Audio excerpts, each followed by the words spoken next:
Meanwhile, the African National Congress has also condemned U.S. President Donald Trump for his remarks concerning the upcoming G20 summit in the country.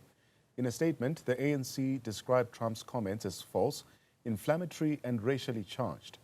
The ANC said such statements are deliberate attempts to distort the reality of South Africa's democracy and to incite racial fear for political gain in the U.S. For more on this, we're joined now by Professor Oscar van Heerden, who's an international relations expert at University of Johannesburg and senior research fellow at the Center for African Diplomacy and Leadership. Prof, good to have you on the program this evening. So this is not the first time Donald Trump has made allegations about the persecution of Afrikaners. Why do such disinformation claims or campaigns about South Africa then continue to even gain traction internationally, particularly in far-right circles? Yeah, good evening, Nkansha. I mean, that's a very, very important question you're asking, because, it's one thing for delusional leaders such as Trump to make these false claims, but it's quite another for Western media, very sophisticated media, CNN, BBC, Al Jazeera, and others, to actually not debunk this. Now, there have been some attempts, obviously, by media houses to say that this is simply not true. It's false. It's based on false information. There's no evidence to suggest such, including the expropriation bill that supposedly is leading to land and farms being taken from white farmers. It's absolutely false. And yet, as you say, it finds traction. It's unbelievable, actually. Yeah. How effective has DIRCO been, for instance, in countering this narrative, both in its public communications, but also the behind-the-scenes diplomatic channels as well? Yeah, it seems to me that DIRCO is finding themselves between a rock and a hard place, and they don't want to make the difficult decisions. It's all good and well to communicate messages from DIRCO and from the presidency. That's well and good, but there needs to clearly be an active media campaign. We need to send out people from GCIS, from the presidency, from DIRCO, to actually have interviews with all these international media houses and actually say what Donald Trump is saying is wrong. And I suspect they don't want to do that because it will be adding fuel to the fire. We're trying to have a trade agreement that Parks Tau and Steenhuisen is trying to knock together, a bad one at that. But we don't want to necessarily upset the apple cart even more, and therefore we take the blows. And unfortunately, it is a really bad impression that Trump is creating, and that is actually the aim of this PR exercise. But given Trump's renewed influence in the U.S. political landscape, what are the implications for South Africa-U.S. relations, especially as we prepare for this all-important G20? The truth of the matter is whether Trump or J.D. Vance is going to be there, it's neither here nor there. I suspect if Trump is sticking to his guns, we are going to have someone from the embassy, the local American embassy in Tshwane, that is going to unfortunately have to do the task of taking the gavel, as indicated in your insert. But it's not going to change anything.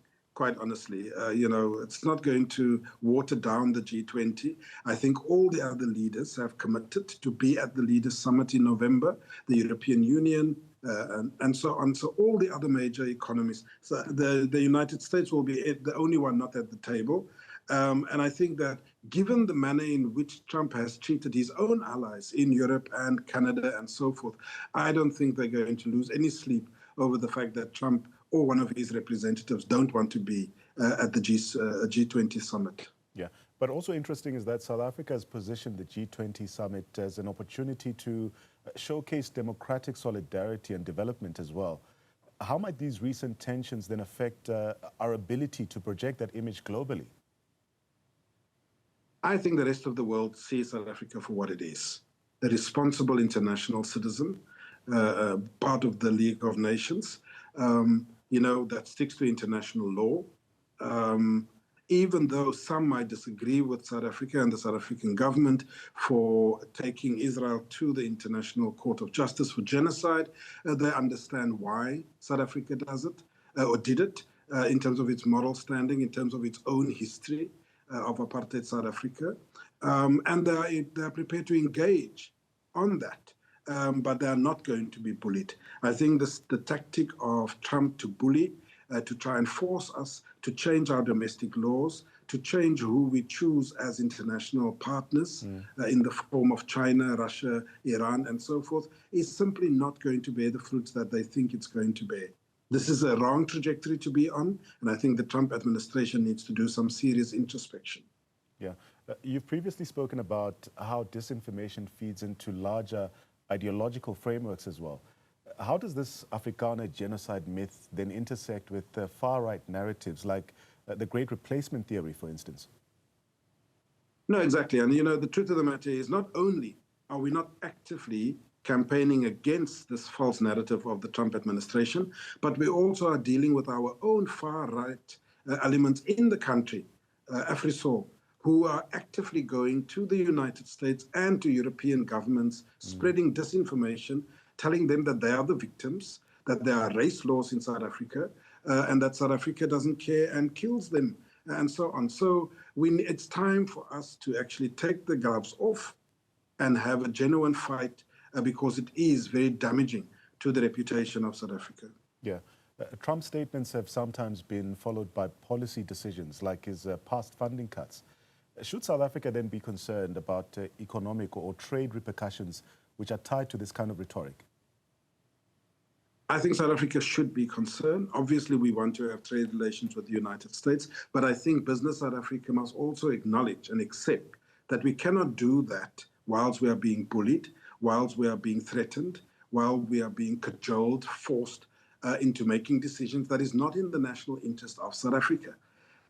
The biggest trading partner with the United States and with the European Union is China. Now, why would we want to be told we should not have that relationship with China? Of course, China is also our biggest trading partner. Similarly, with other regards, in terms of domestic laws, that's our laws. It's about redressing the past. And these false narratives that Trump continuously spreads needs to be stopped. Right, Prof. Thank you so much for your time, giving us his insight there. Professor Oscar van Heerden is an international relations expert at the University of Johannesburg. A big thank you for his time as we continue dissecting this very important and complex dynamics between South Africa and the United States, but also the broader global stage as well. As South Africa gears up for the all-important G20, it's clear that truth, that diplomacy, and strategic communication will be just as important as economics and politics as well. We do appreciate the professor's insights on this issue.